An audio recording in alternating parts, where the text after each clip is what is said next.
जहां एक तरफ चाणक्य और राजकुमार पब्बत गुप्त रूप से बातचीत कर रहे थे, वहीं दूसरी तरफ मालकेतु पब्बत को ढूंढते हुए गुपचुप तरीके से उस कक्ष की ओर बढ़ रहा था।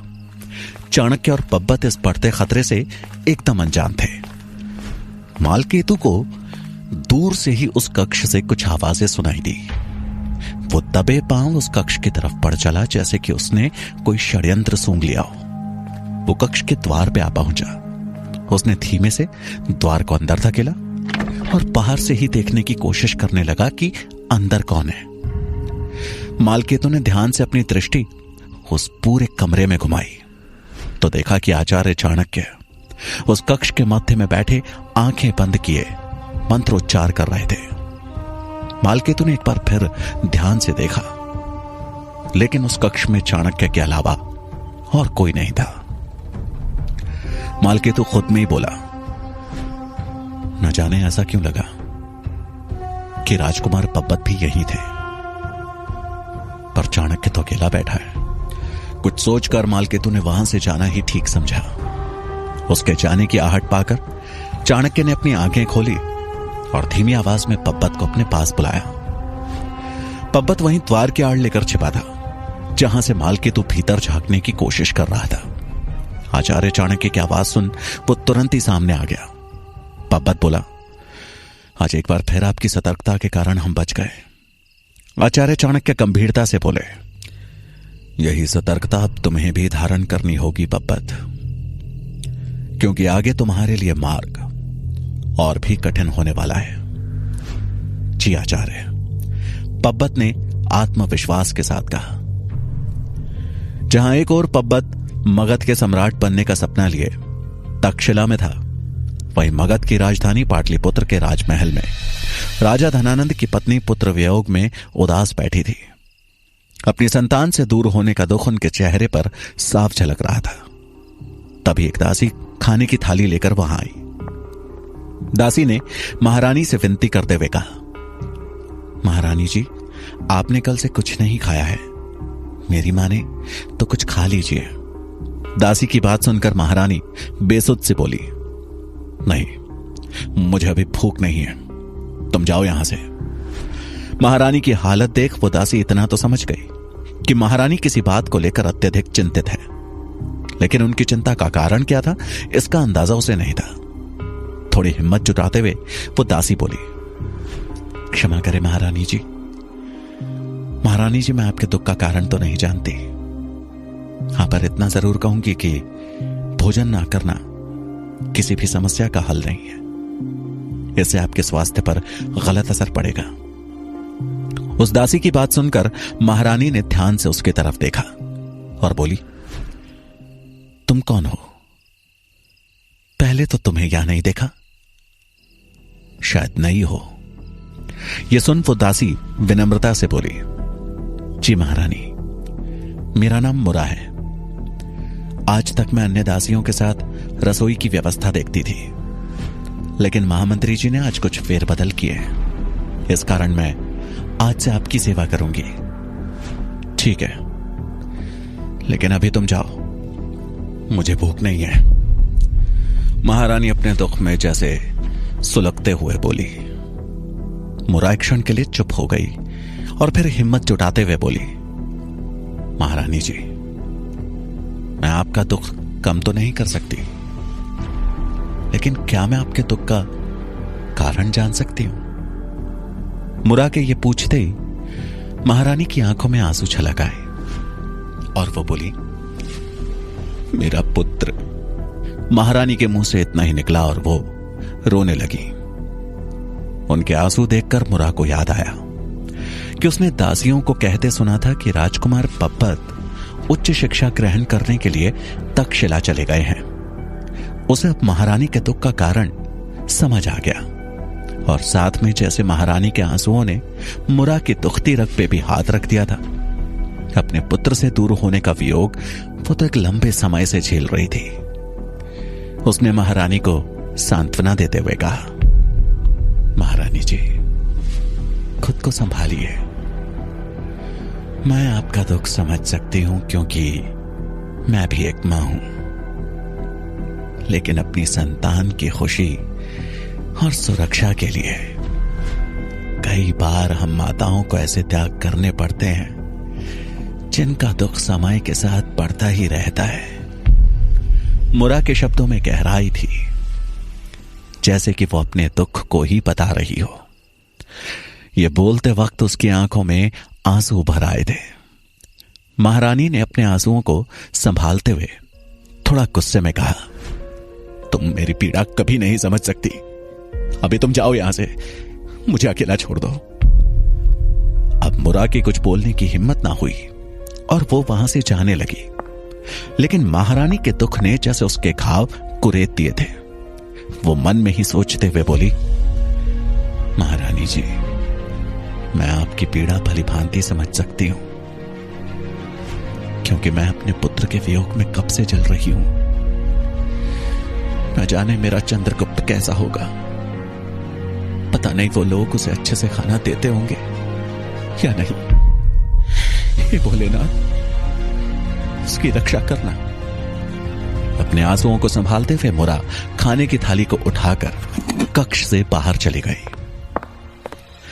इधर तक्षशिला में अपनी मां के होने के सच से अनजान चंद्रगुप्त तलवारबाजी के अभ्यास के लिए सुकन्या की प्रतीक्षा कर रहा था, लेकिन सुकन्या का कोई अता पता नहीं था।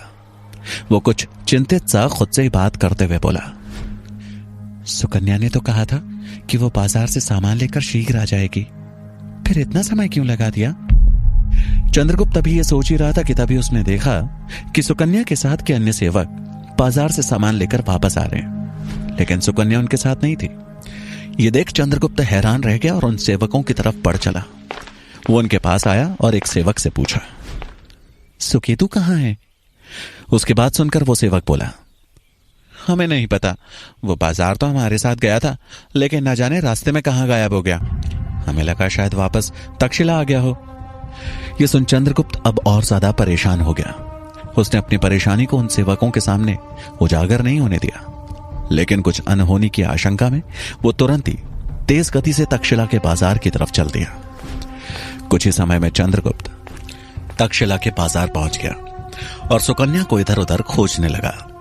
बहुत देर तक ढूंढने के बाद वो बाजार के आखिरी छोर पे पहुंचा, जहां उसे सुकन्या एक पतली सी गली से दूसरी तरफ जाते हुए देखी। सुकन्या को सही सलामत देख चंद्रगुप्त ने राहत की सांस ली। उसने उसे आवाज देनी चाहिए, लेकिन ये क्या? चंद्रगुप्त कुछ देखकर सन्न रह गया। उसने देखा कि सुकन्या हाथ में कटार पकड़े और आंखों में ज्वालामुखी लिए दबे पांव एक व्यक्ति का पीछा कर रही थी। उसके इरादे देखकर चंद्रगुप्त यह समझ चुका था कि वो उस व्यक्ति को मारना चाहती है, लेकिन क्यों? इधर इस बात से अनजान कि चंद्रगुप्त भी बाजार पहुंच चुका है, सुकेतु बनी सुकन्या दबे पांव उस व्यक्ति के पीछे चल रही थी, जैसे कोई शेरनी अपने शिकार का पीछा कर रही हो।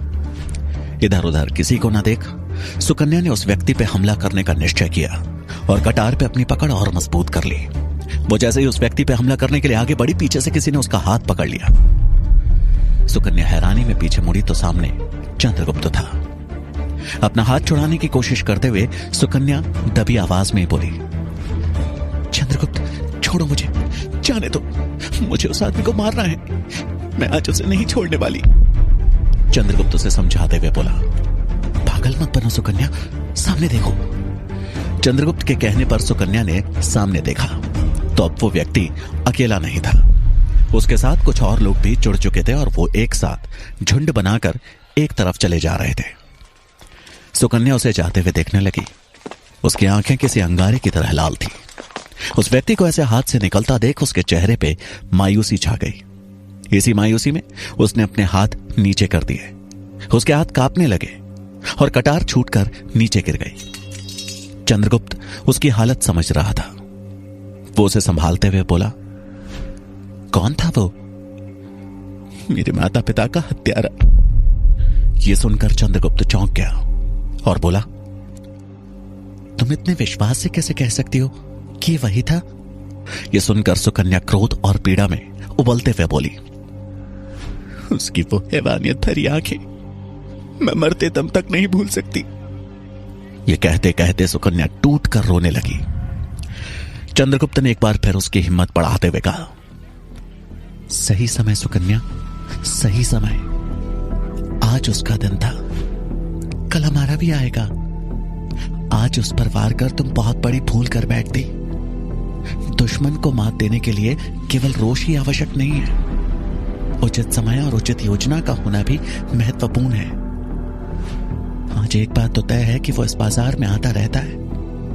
अब हमें बस सही समय और स्थान तय करना है, जहां की चोट में हम इनका सफाया कर सके। और तुम्हारे प्रतिशोध लेने का समय जल्दी ही आएगा। चंद्रगुप्त की बातों से सुकन्या के अंदर एक आस जगी। उसने चंद्रगुप्त की तरफ देखा तो चंद्रगुप्त के चेहरे पे आत्मविश्वास और आंखों में दृढ़ता झलक रही थी। इधर तक्षशिला में गजानन के कक्ष में बैठे मालकेतु ने उनसे प्रश्न करते हुए कहा, क्या राजकुमार पब्बत का चाणक्य से कोई संबंध है? मालकेतु की बात सुन गजानन हैरान थे और गंभीर मुद्रा में बोले, संबंध? शत्रुता के अलावा और कौन सा संबंध हो सकता है? कुछ सोचते हुए मालकेतु बोला, आज मैं राजकुमार को ढूंढते हुए एक कक्ष तक पहुंच गया था। मुझे ऐसा लगा शायद वो चाणक्य से उस कक्ष में गुप्त रूप से मिल रहे हैं, लेकिन कक्ष में केवल चाणक्य था, राजकुमार नहीं दिखे। उसके बाद सुन गजानन बोले, और इस शंका का कारण? इससे पहले कि मालकेतु कोई उत्तर देता, उसे कक्ष की ओर किसी के आने का आभास हुआ और उसने आगे कुछ भी बोलना उचित नहीं समझा। मालकेतु का संदेह सही निकला। अगले ही पल राजहंस लंगड़ाते हुए कक्ष के अंदर आया। उसने आचार्य को नमन किया। उसकी दुर्दशा देख गजानन ने चिंता भरे स्वर में कहा, कहां थे तुम राजहंस? आखिर तुमने मगध से वापस आने में इतना समय क्यों लगा दिया? राजहंस ने कुछ कहने से पहले मालकेतु की ओर देखा। यह देखा आचार्य गजानन बोले, यह मालकेतु है, मेरा नया सेवक। इससे कुछ भी छिपा नहीं है, तुम खुल के बोल सकते हो। राजहंस ने पीड़ा भरे स्वर में कहा, आपसे क्या कहूं आचार्य, मैं जब से इस चाणक्य के चक्कर में पड़ा हूं, ऐसा लग रहा है कि चाणक्य नाम की 7.5 शुरू हो गई है। उसकी बात सुन गजानन बोले, पहेलियां मत बुझाओ, साफ साफ कहो। राजहंस ने हाथ जोड़ लिया और बोला, चाणक्य को तो जैसे मगध की मिट्टी निकल गई। ना उसके आने का पता चला और ना ही जाने का। उल्टा मुझे गलत सूचना देने के लिए बंदी बना लिया गया। तो आपकी कृपा है कि आपके नाम पर मुझे महामंत्री अमात्य ने छोड़ दिया। तभी मालकेतु ने प्रश्न करते हुए कहा, तक्षशिला लौटने में इतनी देरी क्यों हुई? राजहंस को मालकेतु का ऐसे बीच में टोकना पसंद नहीं आया, लेकिन उसने उसकी बातों पर ध्यान न देते हुए गजानन की तरफ देखकर कहा, मैं गांधार राज्य के कुछ लोगों के साथ वापस लौट रहा था कि तभी हमारे खेमे पर डाकुओं ने हमला कर दिया। कई लोग मारे गए, बस 2-3 लोग ही भागने में सफल हुए, जिनमें से एक मैं था। उसके बाद राजहंस ने अपना घाव दिखाते हुए कहा, यह सौगात उन्हीं डाकुओं की देन है, बस किसी तरह से प्राण बच गए। ऐसा कहते कहते राजहंस के आंसू बहने लगे। उसके घाव को देख गजानन बोले, तुम औषधालय में जाकर इसका उपचार करवाओ। अब चाणक्य के लिए कहीं भागने की आवश्यकता नहीं है। चाणक्य नाम की बीमारी का इलाज यहीं तक्षशिला में ही होगा। राजहंस ने आचार्य को प्रणाम किया और लंगड़ाते हुए बाहर की ओर जाने लगा। उसके चेहरे पर एक मुस्कान थी। आखिर गजानन ने उसकी बातों पर भरोसा जो कर लिया था, लेकिन उनके नए सेवक को देख उसे कुछ सही नहीं लगा। पर अभी के लिए उसके चेहरे पर एक संतोष का भाव था।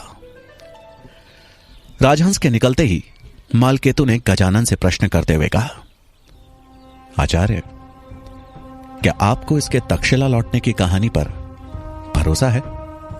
आचार्य ने आंख उठाकर मालकेतु को जवाब देते हुए कहा, तुम्हारी शंकाओं से भरी इस प्रश्न श्रृंखला का उत्तर देना मुझे आवश्यक नहीं लगता, पर अगर तुम्हें राजहंस की बात पर भरोसा नहीं है तो प्रमाण प्रस्तुत कर दो।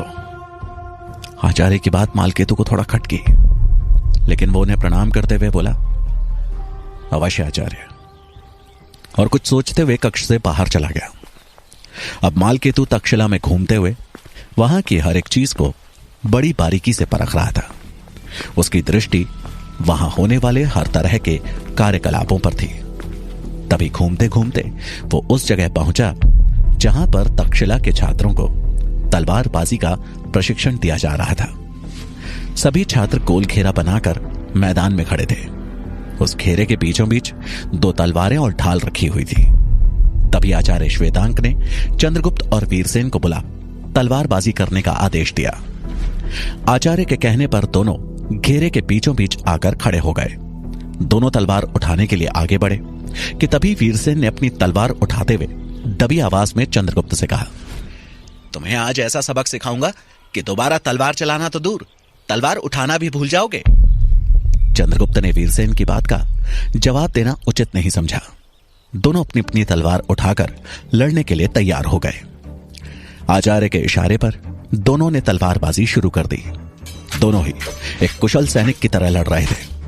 लेकिन कुछ ही पलों में चंद्रगुप्त वीरसेन पे भारी पड़ने लगा और अंत में उसने वीरसेन पे एक तेज वार किया।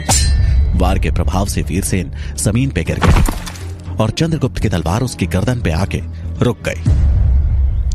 ये देख जहां वीरसेन के मित्र क्रोध में चंद्रगुप्त को आंखें दिखा रहे थे, वहीं अन्य छात्र ताली बजाने लगे। दूर खड़ा मालकेतु भी चंद्रगुप्त के युद्ध कौशल को देख उससे प्रभावित था। उसके मन में यह सवाल उठा, भला ये कौन हो सकता है? पास जाकर देखना चाहिए। यह सोचकर मालकेतु मैदान की तरफ बढ़ने लगा। जहां तालियों की आवाज सुनकर चंद्रगुप्त का चेहरा खिल गया, वहीं वीरसेन क्रोध से लाल हो चुका था। उसने चुपके से दोनों हाथों में मिट्टी उठा ली थी। जैसे ही चंद्रगुप्त ने अपनी तलवार वीरसेन की गर्दन से हटाई, उसने मौका मिलते ही हाथों में दबाई मिट्टी चंद्रगुप्त की आंखों में उड़ेल दी। अचानक हुए इस हमले से चंद्रगुप्त संभल नहीं पाया और 2-4 कदम पीछे हट गया। उसकी ऐसी हालत देख वीरसेन के मित्र उस पर हंसने लगे। वीरसेन उठा और चेहरे पे कुटिल मुस्कान लिए उसने चंद्रगुप्त को देखा तो वो अपनी आंखें मसल रहा था। वीरसेन बोला, चंद्रगुप्त अब संभालो मेरा वार। वीरसेन का यह षड्यंत्र देख आचार्य चिल्लाए, वीरसेन रुको, यह युद्ध नीति के विरुद्ध है। लेकिन तब तक वीरसेन ने तलवार से अपना वार कर दिया था। आंखों में मिट्टी होने के बावजूद चंद्रगुप्त ने किसी तरह उसके वार को संभाला कि तभी आचार्य ढाल लिए उन दोनों के बीच आकर खड़े हो गए। उन्होंने वीरसेन के अगले वार को निष्क्रिय कर दिया और अपनी आवाज बुलंद करते हुए बोले, बस करो वीरसेन, अब अगर एक और वार हुआ तो तुम्हारा निष्कासन तय है। आचार्य की बात सुन वीरसेन हाथ में तलवार लिए बस दांत पीसता रह गया। आचार्य ने चंद्रगुप्त को विजयी घोषित किया और वीरसेन को दंड देते हुए पूरे दिन लकड़ी काटने की सजा सुनाई। ताली बजा रहे छात्रों ने चंद्रगुप्त को हवा में उठा लिया कि तभी मालकेतु ने उसे और करीब से देखा। उसे देख मालकेतु का मस्तिष्क हिलोरे खाने लगा और वो चंद्रगुप्त पर बारीकी से नजर गड़ाए मन ही मन बोला, ये चेहरा तो किसी से मेल खाता है, लेकिन किससे याद नहीं आ रहा। क्या मालकेतु चंद्रगुप्त और मुरा के संबंध का सच जान पाएगा? जानने के लिए सुनिए चाणक्य का अगला भाग।